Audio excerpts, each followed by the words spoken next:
Raha ny fantatra moa dia efa nametraka fitoriana eny anivony manam-pahefana tompon'andraikitra amin'izany ity manam-boninahitra ity ary eo ampiandrasana indrindra ny mahakasika izay ny fianakaviana sy ny tenany. Manoloana kosa ny tranga fisambonana ny Jean Pierre Tetsy Akatso ho an'ny andron'ny alatsinainy omaly zany dia mitantara sy manazava ny mombamomba izay indrindra ny anivony Gendarmerie pirenena. Nisy ny ameana Akatsinainy niditra atsehatra ny mpitandron'ny filaminana manoloana ny toedrara. Hoy ny kolonel Zavisambatra Ravoavy, komandany vondrotopoparitry ny Gendarmerie pirenena eto Analamanga, mikasika ny fisamborana ny Jean Pierre Omaly teny Akatso. Fanamborana olona dia miankina amin'ny fihetsiky le olona ray sy ny atao hoe mety trangan-javatra miseho ao anatin'ny fanamborana. Ino moa zany raha ataoko mahitsitsy kokoa. Izanay esorina ny loza rehetra zany, arovana tsy hiseho ao anatin'le fanamborana. Izany no mahatonga fanamborana atao farany aingana ohatra. Ary teo lasa lavitra amin'ny fanazavana itenenako hoe raha misy mpianatra teo izay manjatona apetrako aminareo le fanontaniana.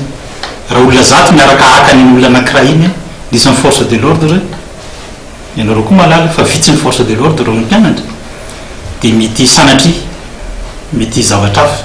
Za tsy miteny hoe faty olona fa mety hoe tsy moramora ny afana manambotra azy raha zay ny lesy. Noho izany tsy maintsy natao farany aingana ny fanamborana azy.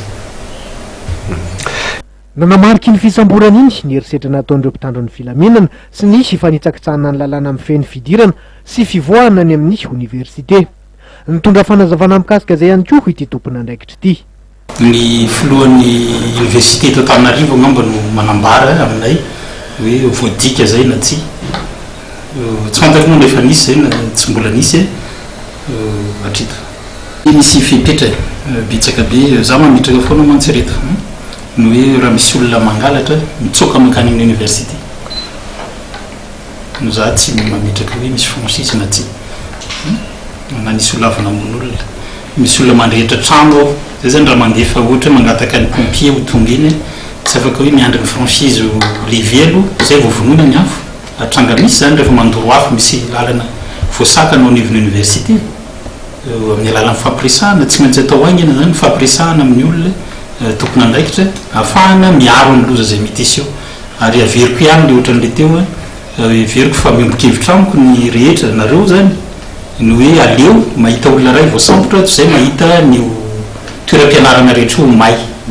Araka ny fantatra dia natolotra amin'ny fampanoavany tolakandro i Jean Pierre, tsikaritra fa hasalama kanefa somary mandringa ity himpianatra ity. Raha pitsy kosa ny fitsarana azy, fampiretana afo, fanakanan-dalana sy fanohitohinana ny hafa, fanimbana fananam-panjakana, borabato, ireo no vesatra ny enjehina azy.